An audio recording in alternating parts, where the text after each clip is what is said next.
যখন ওমর রাদিয়াল্লাহু তাআলা আনহুর সাথে মাধ্যমে বাইতুল মুকাদ্দাস বিজয় হয়, তথা মুসলমানেরা ফিলিস্তিনের বাইতুল মুকাদ্দাস বিজয় করে, জয়লাভ করে, তখন মুসলমানেরা 1 মাস জেরুজালেম শহর ঘিরে রেখেছিল। 1 মাস ঘিরে রাখার পর জেরুজালেমের পাদ্রী রাজি হয় যে আমি জেরুজালেমের মেন গেটের চাবি তোমাদেরকে দিয়ে দিব, আমাদের মেন গির্জা এবং বাইতুল মুকাদ্দাসের চাবি তোমাদের দিয়ে দিব, একটা শর্ত, আমিরুল মুমিনিন খলিফাতুল মুসলিমিনকে স্বয়ং ফিলিস্তিনে জেরুজালেমে আসতে হবে। তো ওই দিন 4000 সাহাবি জেরুজালেম ঘেরাও অবরোধ যুদ্ধে অংশগ্রহণ করেছিলেন। 4000 সাহাবি, সেনাবাহিনীতে আরও সদস্য ছিল, তার মধ্যে সাহাবি ছিল কতজন? 4000 জন। প্রধান সেনাপতি চিঠি লিখলেন ওমর রাদিয়াল্লাহু তাআলা আনহুর কাছে যে আপনাকে আসতে হবে, আপনি আসেন, আপনি আসলে পাদ্রী চাবি হস্তান্তর করবে। ওমর রাদিয়াল্লাহু তাআলা আনহু মদিনা থেকে একাই রওনা দিলেন, সাথে একজন কাজের লোক নিয়েছেন আর একটা উট, এবং সারা রাস্তায় পালাক্রমে, এটা সহি ঘটনা, বিশুদ্ধ ঘটনা যেটা আপনারা জানেন, সারা রাস্তায় পালাক্রমে উনি আসতে থেকেছেন জেরুজালেমের পথে। অন্তত 1500 কিলোমিটার হবে মদিনা থেকে ফিলিস্তিন, 1500 কিলোমিটার রাস্তা। কিছুক্ষণ উনি উটের পিঠে, কিছুক্ষণ ওনার কৃতদাস উটের পিঠে। আর ওনার গায়ে ওরকম আলিশান কোনো জামা কাপড় ছিল না, জীর্ণ শীর্ণ জামা কাপড় ছিল। তো যখন উনি জেরুজালেমে প্রবেশ করবেন, তো গোটা জেরুজালেম নগরীর হাজারো পাদ্রী, কেন ওটা খ্রিস্টানদের কেন্দ্র, তখন হাজারো পাদ্রী অপেক্ষায় আছে দেখার জন্য কে আমিরুল মুমিনিন খলিফাতুল মুসলিমিন আমরা দেখব। তো ওই সময়ে গোলাম আছে উটের পিঠে, আর ওমর রাদিয়াল্লাহু তাআলা আনহু টানছেন উটের রশি। পাদ্রীরা তো আর চিনতে পারছে না যে কে খলিফা, সাহাবিরা তো ঠিকই চিনতে পারছে কে খলিফা। তো সাহাবিদের যিনি প্রধান সেনাপতি, উনি দৌড়ে হন্তদন্ত হয়ে ওমর রাদিয়াল্লাহু তাআলা আনহুর কাছে এসে বলছে যে ওমর রাদিয়াল্লাহু তাআলা আনহু লাকাদ ইয়ানজুরু ইলাইনা রোম নাজরাতা কিল্লাহ, হে আমিরুল মুমিনিন, আজকে আপনার এই কাজের কারণে এই রোমানরা হাসাহাসি করবে। আরে দেখো মুসলমানদের আমিরুল মুমিনিন, জামা কাপড় দেখো, উটের রশি ধরে টানছে, হাসাহাসি করবে। আমরা আজকে 1 মাস ধরে গোটা জেরুজালেম ঘিরে রেখেছি, আমাদের শক্তি আছে, পাওয়ার আছে, ক্ষমতা আছে, তা আমাদের আমিরুল মুমিনিনও এরকম হবে। তখন ওমর রাদিয়াল্লাহু তাআলা আনহু বলছেন উত্তরে, ঘটনা সত্য, উনি বলছেন যে লাকাদ কুন্না কওমান আযিল্লাহ, শোনো, আমরা জাহেলি যুগে অপমানিত জাতি ছিলাম। জাহেলি যুগে আমাদের কেউ নাম ধরে পুছতেও না, জিজ্ঞাসা করতো না কে রে ওমর, মানে ওমরকে এরকম কোনো নাম ধরে জিজ্ঞেস করবে এরকম কেউ ছিল না। আর আমরা কোরাইশরা, মক্কার কোরাইশরা, আমাদের সারা পৃথিবীর উপর কোনো দবদবাও ছিল না, কোনো রাজত্বও ছিল না, কোনো ক্ষমতাও ছিল না, আমরা ছিলাম অপমানিত জাতি। তারপরে আ'আজ্জানাল্লাহ, আল্লাহ সুবহানাহু ওয়া তাআলা আমাদেরকে ইজ্জত দিয়েছেন, সম্মান দিয়েছেন, বিহাদাল কিতাব ওয়া বিল ইসলাম, এই যে কোরআন আমাদের কাছে আছে, এই কোরআনের বরকতে এবং ইসলামের বরকতে আল্লাহ আমাদেরকে আজকে এই সম্মান দিয়েছে। এই সম্মান ধরে রাখার জন্য জামা কাপড়ও উন্নত হওয়ার দরকার নাই, এই সম্মান আর এই শক্তি ধরে রাখার জন্য আমি উটের রশি ধরে টানলাম কি আমার গোলাম উটের রশি ধরে টানলো, এটারও দরকার নাই। তোমরা এই প্রেস্টিজ নিয়ে চিন্তা করিও না। তোমরা যতদিন এই কিতাবকে মূল্যায়ন করবে, তোমাদের মধ্যে যতদিন ইসলাম থাকবে, তোমাদের শক্তি দিন দিন বাড়তেই থাকবে। তাতে তোমাদের গায়ে কি থাকলো আর তোমাদের উটের কি থাকলো, আর তোমরা উটের রশি ধরে টানলা কি উঠে বসে থাকলে, এটা দেখে লাভ নাই। তো আমি আমিরুল মুমিনিন খলিফাতুল মুসলিমিন আজকে জেরুজালেম বিজয় করতে এসেছি, এই শক্তি, এই সম্মান আল্লাহ দিয়েছে এই কিতাবকে মূল্যায়ন করার বরকতে। তো আমরা আজকে সারা পৃথিবীতে অত্যাচারিত, নির্যাতিত, মাজলুম কেন? আমাদের বাড়িতে, আমাদের ঘরে, আমাদের সমাজে কোরআন হয়ে গেছে কিতাব মাহজুরা, পরিত্যক্ত কিতাব। কেউ খুলেও দেখে না, কেউ পড়েও না। আপনি নিজেকে জিজ্ঞেস করেন, আপনি সর্বশেষ কতদিন আগে কোরআন পড়েছেন? সর্বশেষ কতদিন হলো আপনি কোরআন হাতে নিয়েছেন এবং কোরআন পড়েছেন? অথচ একটা হিন্দুও যদি হয়, তোর দোকান খুলে আগে একটু গীতা, তারপরে ওই যে ওরা হচ্ছে পড়ে, দোকান খোলার পরে হনুমানজির পূজা করে সর্বপ্রথম। হর সংকট আসানকার এরকম কি একটা ওদের আছে, ভুলে গেছি আমি। তো ওইটা পড়ার মাধ্যমে ওরা ওদের দোকান উদ্বোধন করে প্রতিদিন। প্রতি হিন্দুকে আপনি দেখবেন, বানারস শহরে দেখেছি যে ওদের দোকান উদ্বোধন করার পরে আগে হনুমানজির উদ্দেশ্যে গীতা থেকে কিছু পড়বে, তারপরে ওদের দোকান শুরু করবে। অথচ ফাও, ভুয়া, মিথ্যা। আর আমাদের কাছে আসে সত্য, অথেন্টিক, আল্লাহর পক্ষ থেকে আসা, স্বয়ং আল্লাহর বাণী, পৃথিবীর সর্বশ্রেষ্ঠ কিতাব, পৃথিবীর সবচেয়ে নির্ভুল কিতাব আল্লাহ আমাদের কাছে দিয়েছে। কিন্তু আমরা এই নিয়ামতকে অবমূল্যায়ন করছি। একটা জিনিস জেনে রাখবেন, আমরা যদি এই নিয়ামতকে অবমূল্যায়ন করি তো আল্লাহ আর একটা জাতি সৃষ্টি করবে যারা এই নিয়ামতকে মূল্যায়ন করবে। আমার এবং আপনার কারণে ইসলামের অগ্রযাত্রা থেমে থাকবে না, কিন্তু আমাদের অবস্থা হবে নির্যাতিত, মাজলুম, এবং আমরা ধ্বংস হয়ে যাব। আর একটা জাতি আল্লাহ বানাবে যারা কোরআনকে মূল্যায়ন করবে। অতএব আজকে আমি আমার বক্তব্যের শেষের দিকে চলে আসি। আমার বক্তব্যের মৌলিক আলোচনা এবং দাবি আপনাদের কাছে ছিল, প্রত্যেক মসজিদে মক্তব প্রতিষ্ঠা করতে হবে। মক্তবে ছাত্রছাত্রীর সংখ্যা বাড়ানোর জন্য যুবক সমাজকে দায়িত্ব নিতে হবে। মক্তবে ছাত্রছাত্রীর সংখ্যা বাড়ানোর জন্য অভিভাবকদের মধ্যে সচেতনতা তৈরি করতে হবে। প্রত্যেক মুসলমানের সন্তানকে মাস্ট কোরআন শিখতেই হবে। কোরআনের শিক্ষা গ্রহণ না করে পৃথিবী থেকে বিদায় নেওয়া যাবে না, মৃত্যুবরণ করা যাবে না। নিজের মুসলমানিত্বের পরিচয় ধরে রাখার জন্য কোরআন শিখতে হবে। এবং মক্তব পরিচালনার জন্য ভিক্ষা করার দরকার হলে ভিক্ষা করতে হবে। এবং মনে রাখতে হবে যে মসজিদে টাইলস লাগানোর চাইতে, এসি লাগানোর চাইতে একটা মক্তব চালানোতে যদি আমি পরিশ্রম করি, ব্যয় করি, তার চেয়ে বেশি নেকি পাবো। মসজিদ যদি ভাঙ্গাচোরাও থাকে, জীর্ণ শীর্ণও থাকে, টিনেরও থাকে, তো ওই মসজিদ, একটা টিনের মসজিদ, এখন এই টিনের মসজিদ পাকা করলে বেশি নেকি হবে না ওই মসজিদে মক্তব চালানোর ব্যবস্থা করলে বেশি নেকি হবে? তো মক্তব চালানোর ব্যবস্থা করলে বেশি নেকি হবে। ওই মসজিদের মুসলমানের সন্তানদের জন্য কোরআন ধরতে পারলে পুরস্কারের ঘোষণা দিলে এবং সেটার জন্য সমাজের লোকের কাছে টাকা উত্তোলন করলে বেশি নেকি হবে। একটা মুসলমানের সন্তানকে কোরআনের একটা অক্ষর শিখাতে পারলে ওই মসজিদ পাকা করার চাইতে বেশি নেকি হবে। হ্যাঁ, আপনার মসজিদে মক্তব পরিপূর্ণ চলতেছে, গ্রামের সকল সন্তান 100% না হলেও 90% মক্তবে এসে কোরআন শিখতেছে, তাদের জন্য পর্যাপ্ত পরিমাণ পুরস্কারের ব্যবস্থা আছে, ইমাম সাহেবের পর্যাপ্ত হাদিয়ার ব্যবস্থা আছে, তখন এবার আপনি মসজিদে টাইলস লাগাবেন কি এসি লাগাবেন সেটা আপনার ব্যাপার। কিন্তু মসজিদে মক্তব চলে না, মসজিদে মক্তব বন্ধ, চলমান থাকলেও ছাত্রছাত্রী আসে না, ছাত্রছাত্রীদের পুরস্কারের ব্যবস্থা নাই, মক্তবকে প্রতিষ্ঠান হিসেবে গণ্য করা হয় না, দাম দেওয়া হয় না, ইমাম সাহেব পড়ালে পড়ালো, না পড়ালে না পড়ালো, ছাত্রছাত্রী আসলে আসলো, না আসলে না আসলো। এমতো অবস্থায় আপনি মসজিদের উন্নয়ন করবেন, আপনি মসজিদে টাইলস লাগাবেন, দেওয়াল দিবেন, ছাদ দিবেন, এসি লাগাবেন, তাহলে আপনি মসজিদের মূল্য বুঝেন না, মসজিদের উপযুক্ত দায়িত্বশীল আপনি নন। রাসূলুল্লাহ সাল্লাল্লাহু আলাইহি ওয়াসাল্লামের মসজিদ শুধু সালাতের জায়গা ছিল না, সাহাবীদের কোরআন শেখারও জায়গা ছিল, সাহাবীদের হাদিস শেখারও জায়গা ছিল। এটা ইসলামের শাখা অফিস। আমি বলেছি মসজিদ হচ্ছে ইসলামের শাখা অফিস, তথা ইসলামের সকল কিছু যা যা বাস্তবায়ন করা সম্ভব তা মসজিদ থেকে বাস্তবায়ন হতে হবে। তার মধ্যে একটা হচ্ছে কোরআনের শিক্ষা। সম্মানিত উপস্থিতি, আমি আজকে আপনাদের কাছে আসছি আমানত পৌঁছে দিতে।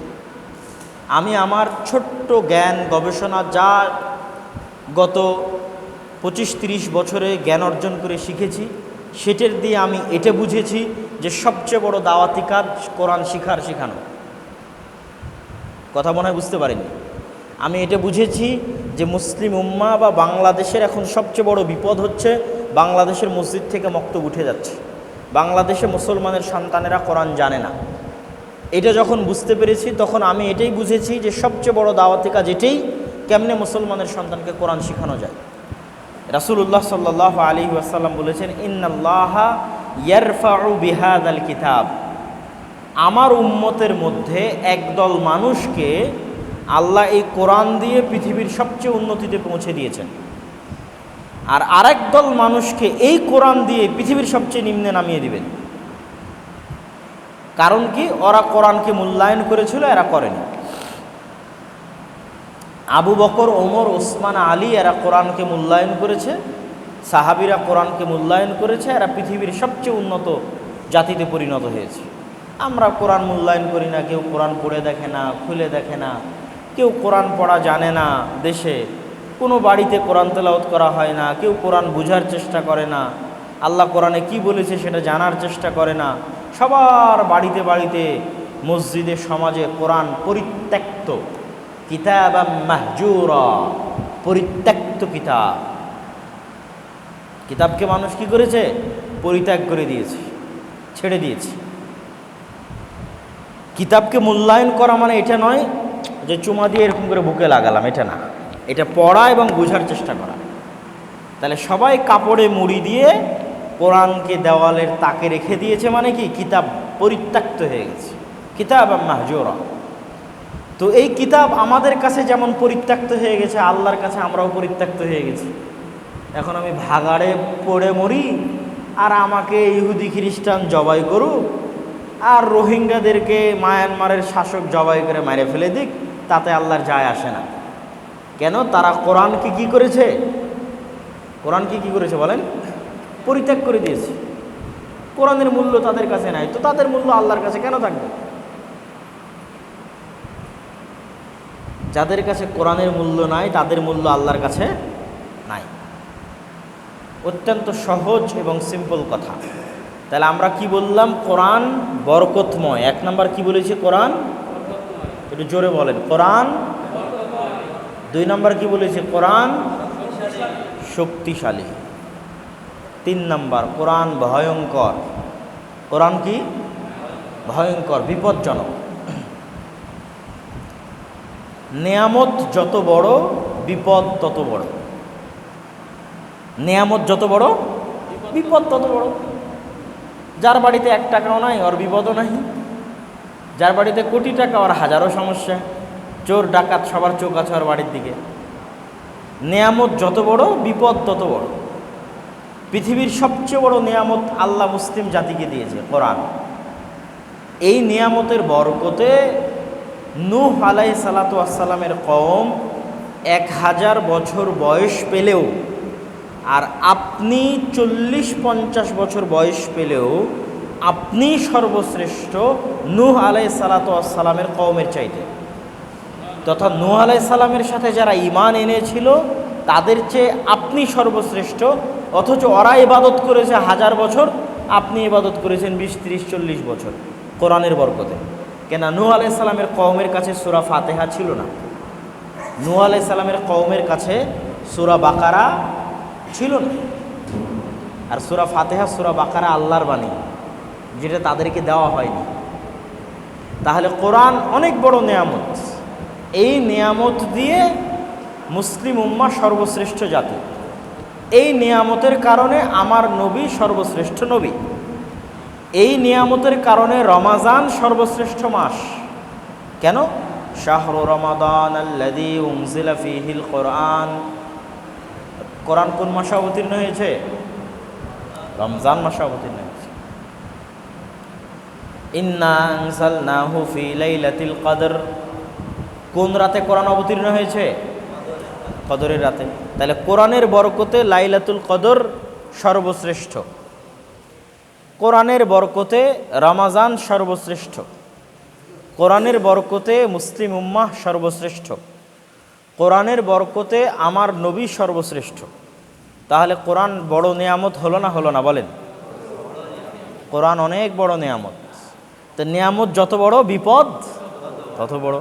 এত বড় নেয়ামত আপনার কাছে আছে, কিন্তু আপনি একে দাম দিবেন না, তাহলে আর পাল্টা প্রতিক্রিয়া হচ্ছে বিপদ তত বড়।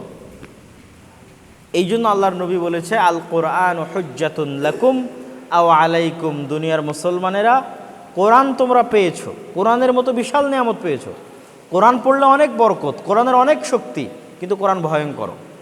যদি তোমরা এই কোরআনকে মূল্যায়ন না করো, তাহলে এই কোরআন তোমার বিরুদ্ধে কিয়ামতের মাঠে সাক্ষী দেবে। এটাই কোরআন ভয়ঙ্কর। কোরআন যদি চুপ থাকতো তাহলে আমি কোরআনকে ভয়ঙ্কর বলতাম না, কিন্তু কোরআন চুপ থাকবে না। যেহেতু আপনার কাছে কোরআন পৌঁছেছে, আপনার বাড়িতে কোরআন পৌঁছেছে, আপনার গ্রামে পৌঁছেছে, দেশে পৌঁছেছে, আর আপনি কোরআন শিখেননি, আপনি কোরআন পড়েননি, অতএব কোরআন আপনার জন্য ভয়ঙ্কর। বিষাক্ত কাল সাপের মতো কিয়ামতের মাঠে কোরআন আপনার বিরুদ্ধে আল্লাহর সামনে সাক্ষী দেবে। যে আল্লাহর বাড়িতে কোরআন ছিল, আর গ্রামে ছিল, আর দেশে ছিল, এই জানতো কোরআন আপনার বাণী, এই জানতো কোরআন আপনার কথা, এই জানতো কোরআন সর্বশেষ কিতাব, কিন্তু কোনোদিন মূল্যায়ন করেনি, একদিনও কোরআন তেলাওয়াত করেন, কোরআন পড়াই জানেনি। বিয়ে শাদী করেছে, বাচ্চা কাচ্চা হয়ে গেছে, SSC, HSC, honours, masters, BCS সব কমপ্লিট করেছে, কিন্তু কোরআন শেখার সময় হয়নি। তখন কোরআন আপনার বিরুদ্ধে ভয়ঙ্কর। তাহলে কোরআন বিষয়ে আমরা তিনটা কথা বললাম। কি কি বললাম বলেন তো? কোরআন 1 নাম্বার বরকতময়, 2 নাম্বার কোরআন শক্তিশালী, 3 নাম্বার কোরআন ভয়ঙ্কর।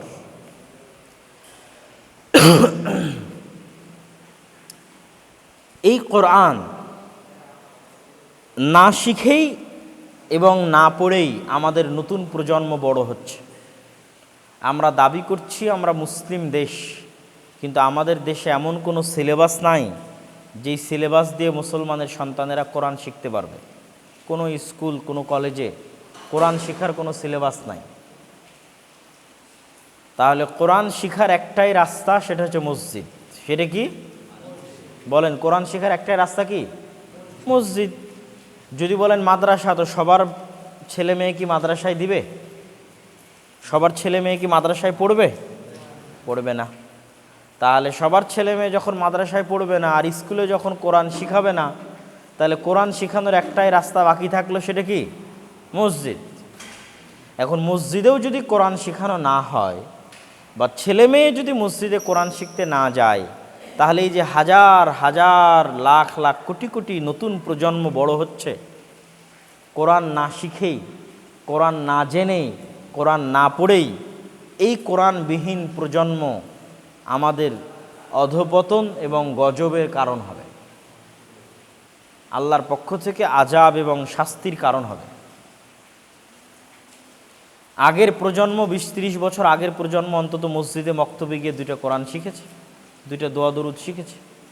এখন যে হারে kindergarten school, BRAC school, primary school, KG school, play, nursery, সেগুলোর চাপে আমাদের সন্তানেরা আর মসজিদে আসে না, আর মসজিদেও আর মানুষ মক্তব চালানোর জন্য কোনো গুরুত্ব যত্ন দেয় না। আমাদের এই দাওয়াতি সফরের মূল উদ্দেশ্য হচ্ছে এই মেসেজটা আপনাদের কাছে পৌঁছানো, যে কোরআন শিক্ষা কত জরুরি। ওটা কি লাগাবেন নাকি? আচ্ছা নিয়ে আস। আচ্ছা আচ্ছা আনেন, সময় লাগবে না? যদি সময় লাগে তাহলে একটু থামা ভালো, কেন ওরা তো ছুটে যাবে ওদের কথা।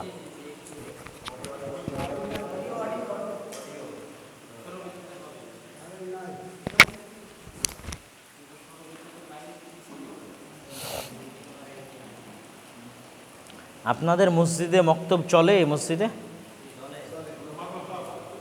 ছাত্রছাত্রী কেমন হয়? কেন ছাত্রছাত্রী কম? কারণ কি? মানুষের অবহেলা, না মসজিদের পক্ষ থেকে উদ্যোগ নিয়ে সচেতন করাও হয় না? দুটাই না। একটা তো হচ্ছে মানুষের অবহেলা, আরেকটা হচ্ছে কেউ গিয়ে তাদেরকে সচেতন করলো যে আপনার ছেলেকে কেন মক্তবে পাঠান না, এরকম সচেতনও তো কেউ করে না, তাই না?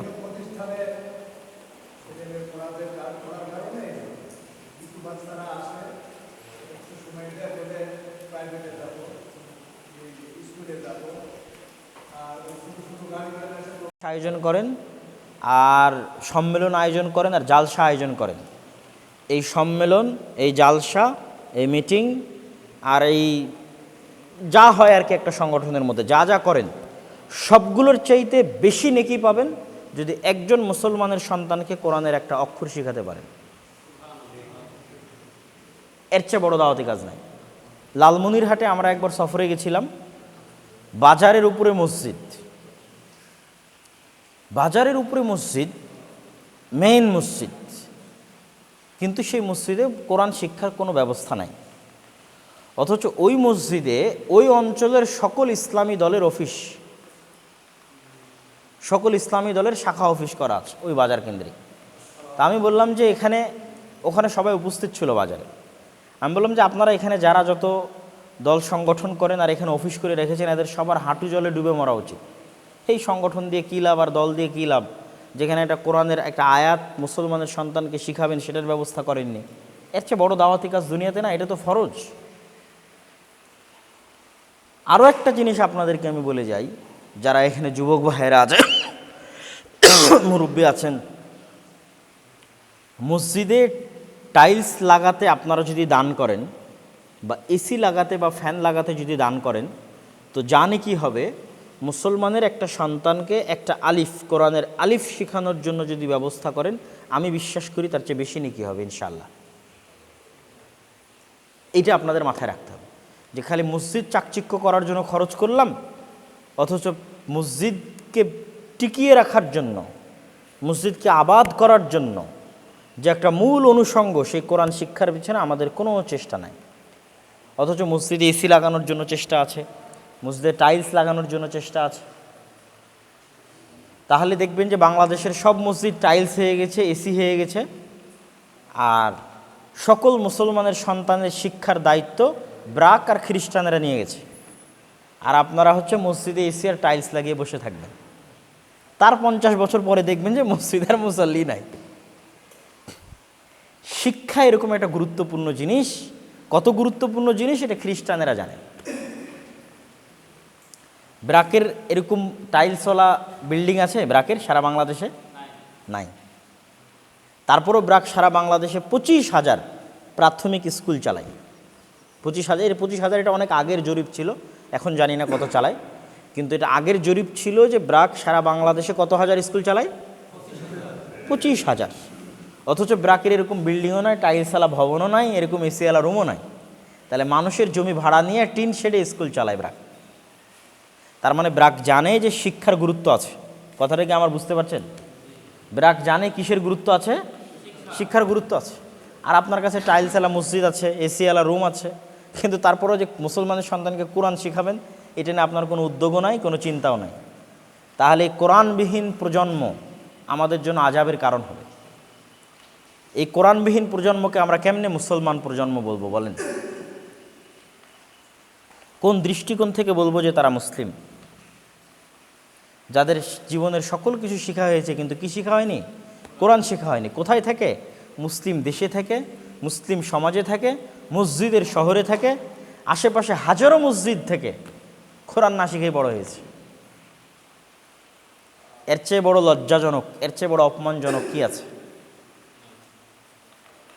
তাহলে মসজিদ মানে শুধু 5 ওয়াক্ত সালাত আদায়, আর মসজিদ মানে রমাজানের ফেতরার চাউল বন্টন, আর মসজিদ মানে কুরবানির গোস্ত বন্টন, এটা নয়।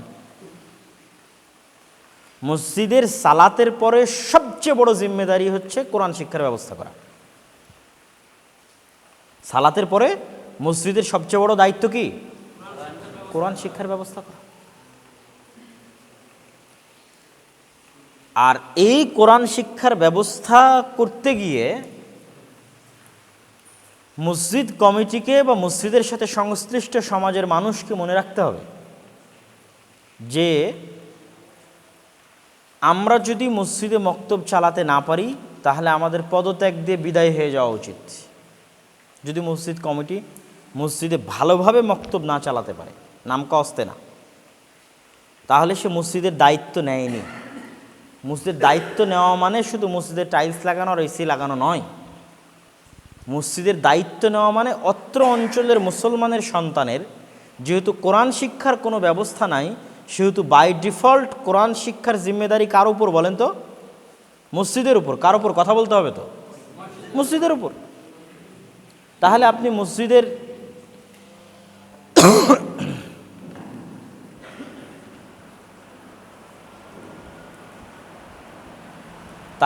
মসজিদের কমিটি হলেন, মসজিদের সাথে জড়িত থাকলেন, অথচ মুসলমানের সন্তানের কোরআন শিক্ষার ব্যবস্থা করলেন না, এই রকম কমিটিকে 24 ঘন্টার মধ্যে পদত্যাগ করতে হবে। এই রকম কমিটিকে 24 ঘন্টার মধ্যে পদত্যাগ করতে হবে এবং তাদের দায়িত্ব নিতে হবে যারা মসজিদকে জীবিত রাখবে, মসজিদকে অ্যাক্টিভ রাখবে। আপনাদের মতো এরকম সুন্দর মসজিদ যদি ব্রাক পায়, খ্রিস্টান মিশনারিরা পায়, এরকম সুন্দর মসজিদ সারা বাংলাদেশের এরকম হাজার হাজার লাখ লাখ মসজিদ, তো তারা এই মসজিদগুলোকে কাজে লাগিয়ে বাংলাদেশে বিপ্লব তৈরি করে ফেলবে।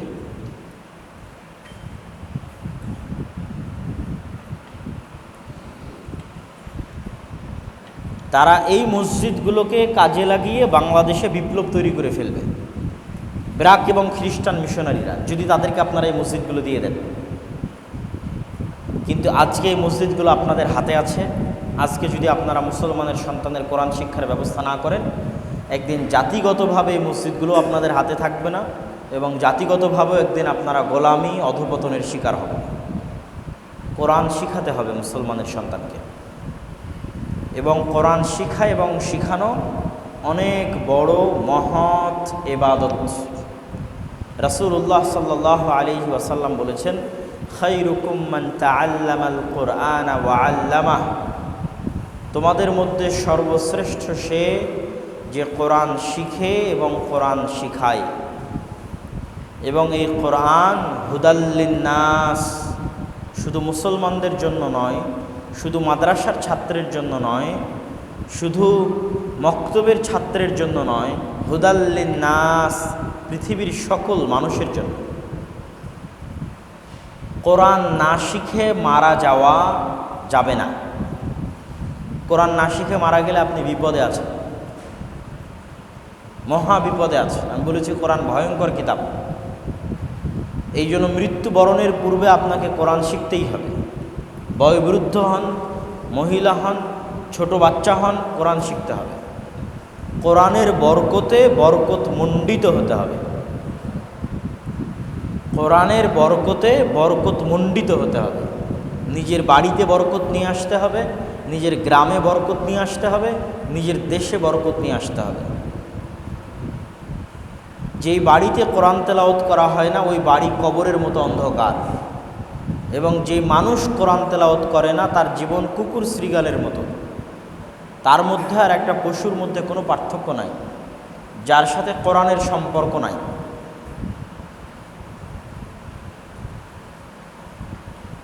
সুতরাং কোরআনের বরকতে আপনার বাড়িকে বরকতমণ্ডিত করতে হবে, আপনার জীবনকে বরকতমণ্ডিত করতে হবে, আপনার দেশকে বরকতমণ্ডিত করতে হবে।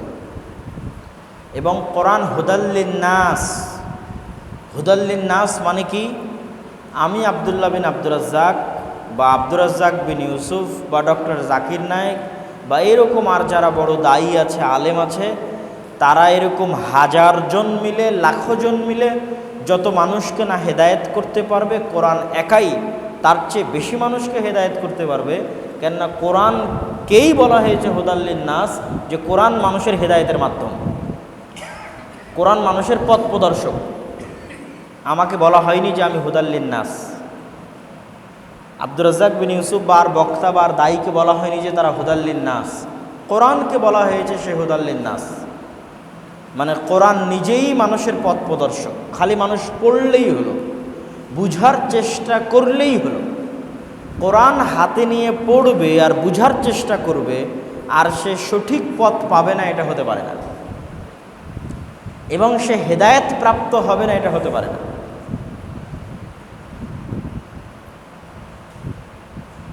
সুতরাং আমাদের সমাজে, আমাদের দেশে, আমাদের জীবনে কোরআনের এই মূল্যায়ন, কোরআনের এই দাম, কোরআনের এই ভ্যালু আমাদেরকে রক্ষা করতে হবে, আমাদেরকে মেইনটেইন করতে হবে।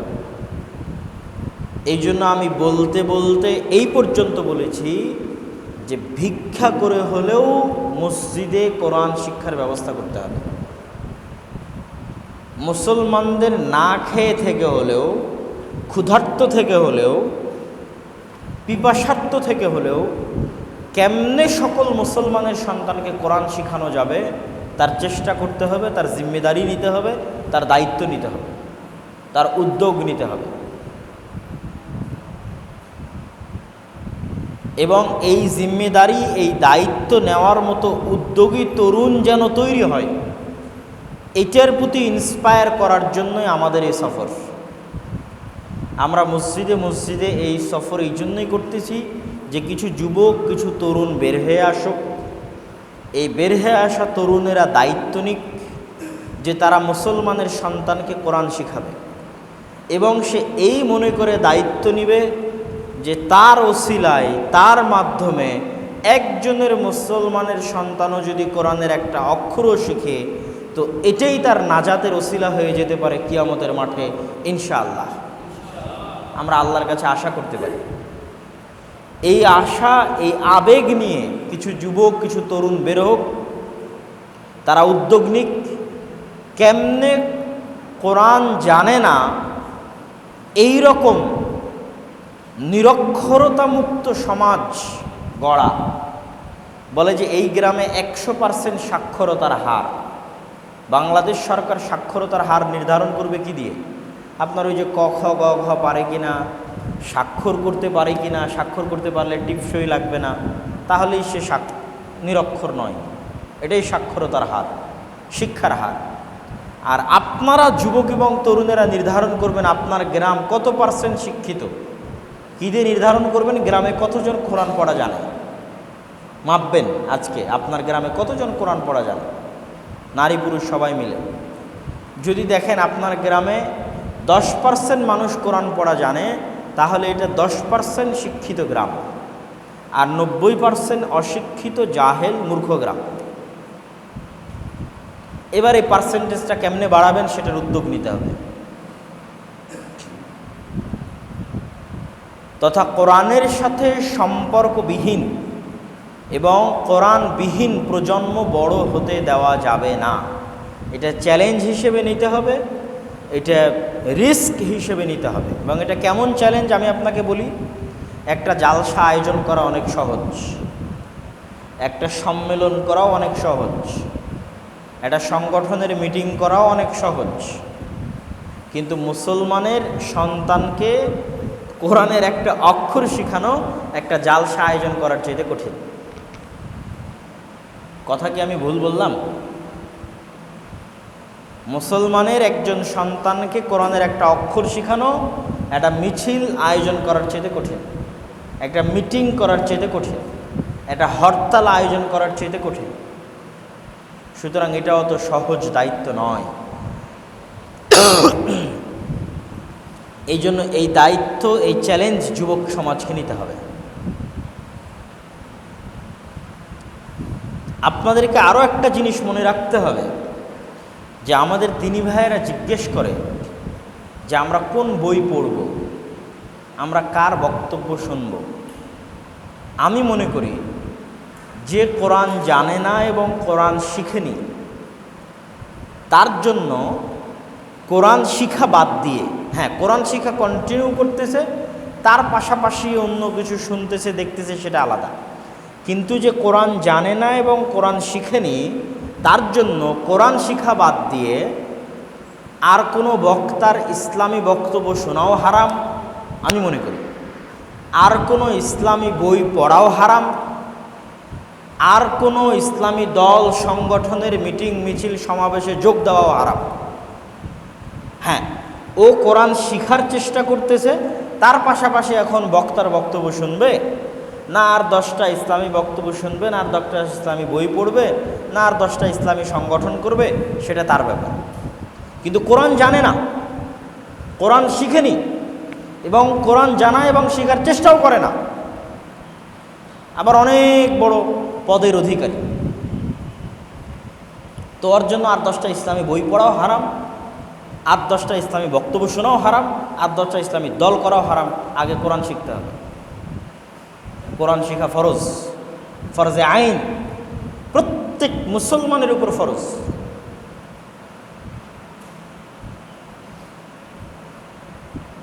এবং আপনি যদি কোরআন না শিখেন এবং কোরআন না জানেন, তাহলে কি হবে জানেন? তাহলে হবে এটা যে কোরআন যে আল্লাহর কিতাব এটা আপনি বিশ্বাসই করেন না। যে কোরআন জানে না, শিখে না, এবং কোরআন জানা এবং শিখার চেষ্টা করে না, সে আসলে বিশ্বাসই করে না যে কোরআন কার কিতাব।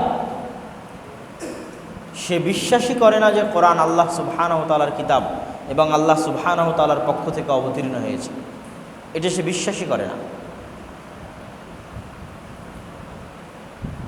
সম্মানিত উপস্থিতি, তখন এটা আমার কাছে আমানত যে আমি এটা মানুষের কাছে পৌঁছে দেব। আমাকে মানুষ জালসার জন্য ডাকে না তা নয়, ডাকে।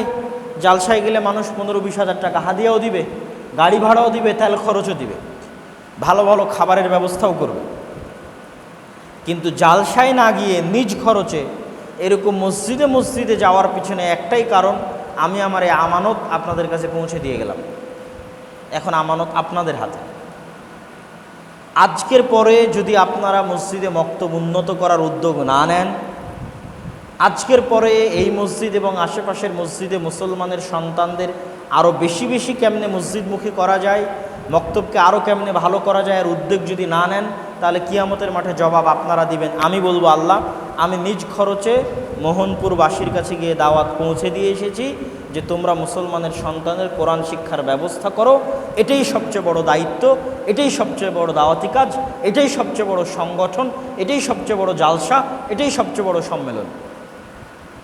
এই দাওয়াত আমি মোহনপুরের মানুষের কাছে পৌঁছে দিয়ে এসেছি, এই আমানত আপনাদের কাছে আমি পৌঁছে দিয়েছি এবং সারা বাংলাদেশে পৌঁছে দেওয়ার উদ্যোগ নিয়েছি। এবং এটাই এখন আমাদের এই দাওয়াতি সফরের মূল লক্ষ্য এবং উদ্দেশ্য। জালসা নয়, সম্মেলন নয়, মসজিদ ভিত্তিক কেমনে মক্তব শিক্ষাকে, মুসলমানের কোরআনের শিক্ষাকে বড় করা যায়, এটার জন্য আমরা সারা দেশব্যাপী সফর দিচ্ছি। সেই সফরের অংশ হিসেবে আপনাদের এখানে এসেছি। আজকে আমাদের সফরের 3য় দিন, প্রথম মসজিদ। সুতরাং আমি আশা করতে পারি আপনাদের কাছে যে এখানে একদল যুবক বের হবে যারা এই উদ্যোগ নিয়ে মাঠে নামবে। শুধু নিজের মসজিদ নয়, আশেপাশের গ্রামের মসজিদেও তারা এই দাওয়াতটা ছড়িয়ে দিবে। আমি আপনাদের কাছে পৌঁছে দিলাম, আপনি আশেপাশের মানুষের কাছে পৌঁছে দিবেন। এই আমানত আপনাদের কাছে পৌঁছে দিয়ে গেলাম। মাইকের আওয়াজ যতদূর পর্যন্ত যাচ্ছে, গ্রামের মা এবং বোনেরা যতদূর পর্যন্ত শুনতেছে, গ্রামের মানুষেরা যতদূর পর্যন্ত শুনতেছে, তাদের সকলের কাছে আমার পক্ষ থেকে আমি নিজে এসে আপনাদের কাছে আমানত পৌঁছে দিয়ে গেলাম। এখন উদ্যোগ নেওয়ার দায়িত্ব, কাজ করার দায়িত্ব আপনাদের। তবে মনে রাখবেন, আপনার উসিলায় একটা মুসলমানের সন্তানও যদি কোরআন শিখে, এটাই আপনার কিয়ামতের মাঠে নাজাতের উসিলা হবে। আপনার উসিলায় একটা মুসলমানের সন্তান যদি কোরআন শিখে, তাহলে এটা জালসা সম্মেলন আয়োজন করার চেয়ে বেশি নেকির কাজ, মসজিদে টাইলস দেওয়ার চেয়ে বেশি নেকির কাজ, মসজিদে এসি লাগানোর চেয়ে বেশি নেকির কাজ, 10টা সংগঠন এবং দল করার চেয়ে বেশি নেকির কাজ। এটা আমি আল্লাহর কসম করে, আল্লাহে আল্লাহর কসম করে, আল্লাহে আল্লাহর কসম করে, আল্লাহর ঘর মসজিদে বসে আপনাদেরকে বলে গেলাম। এখন দায়িত্ব আপনাদের, কাজ করার জিম্মেদারি আপনাদের। তার পাশাপাশি আর 2টা দাওয়াত। এক, আগামী 23 ও 24 নভেম্বর, আগামী নভেম্বর মাসের 23 ও 24 তারিখ আল জামিয়া সালাফিয়া ডাঙ্গিপাড়া পবা রাজশাহীতে সালাফি কনফারেন্স। দেশ এবং বিদেশের আলেম ওলামারা উপস্থিত থাকবেন, আপনাদেরকে সেখানে আমন্ত্রণ থাকলো। দ্বিতীয়ত, মাসিক আল ইতিসাম আমাদের ভাই নিয়ে আসে। আপনার নাম কি? শরীফুল ইসলাম। আমাদের শরীফুল ইসলাম ভাই মাসিক আল ইতিসাম নিয়ে আসে। অনেক পরিশ্রম করে প্রতি মাসে আমরা পত্রিকাটা বের করি। শুধু দেশের শীর্ষস্থানীয় আলেম নয়, ভারতেরও শীর্ষস্থানীয় আলেম এই পত্রিকার সাথে জড়িত থাকেন। আমাদের জামিয়া সালাফিয়া ডাঙ্গিপাড়াতে বানারস জামিয়া সালাফিয়ার শিক্ষকগণ এখানে শিক্ষা দেন। আমরা বানারস জামিয়া সালাফিয়ার শিক্ষকদের এখানে নিয়ে এসেছি। 70-80 হাজার টাকা তাদের বেতন দেওয়া হয়। বাংলাদেশের বিশ্ববিদ্যালয়েও এই মানের বেতন দেওয়া হয় না, যেই মানের বেতন জামিয়া সালাফিয়ার বিদেশি শিক্ষকদের দেওয়া হয়। ওই মানের ভারতের শীর্ষস্থানীয় 3 থেকে 4 জন শিক্ষক